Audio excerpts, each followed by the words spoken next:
আমরা জানি যে স্কাউটিং যারা করে তারা মানব কল্যাণে কাজ করে, তারা সৃষ্টিকর্তার সন্তুষ্টির জন্য কাজ করে, তারা নিজেকে ডেভেলপ করার জন্য কাজ করে। আজকে যে কাজটির জন্য আপনারা এখানে এসেছেন এটি খুবই চ্যালেঞ্জিং একটি কাজ, একই সাথে সরাসরি জনকল্যাণে নিবেদিত একটি কাজ। আজকে দিনব্যাপী আপনাদের প্রশিক্ষণ আমি বলবো না, এটাকে আমি বলবো ওরিয়েন্টেশন। আপনাদেরকে ট্রাফিকিং সম্পর্কে বা ট্রাফিক ম্যানেজমেন্ট সম্পর্কে কিছু বেসিক ধারণা দেওয়া হবে। এরপরে আপনারা মহাসড়কে আপনাদেরকে কিছু পয়েন্টে নিয়োজিত করা হবে। এক্ষেত্রে আপনারা যে ওরিয়েন্টেশন বা যে প্রশিক্ষণটি এখানে গ্রহণ করবেন এটি খুব গুরুত্ব সহকারে গ্রহণ করবেন, যেন আপনাদের কাজের ক্ষেত্রে কোনো অসুবিধা না হয়।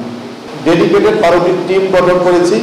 এই টিমে থাকবে একজন এক্সিকিউটিভ ম্যাজিস্ট্রেট, হাইওয়ে পুলিশের একজন প্রতিনিধি, জেলা পুলিশের প্রতিনিধি, সড়ক বিভাগের প্রতিনিধি, বিআরটিএর প্রতিনিধি, সড়ক পরিবহন মালিক সমিতির প্রতিনিধি, থ্রি হুইলার যারা ব্যবহার করেন বা যারা মেনটেন করেন তাদের প্রতিনিধি, এবং আপনারা থাকবেন। উৎসবের খুশি হবে নগদে বেশি, কারণ ঘন্টায় ঘন্টায় আছে গিফট জেতার সুযোগ।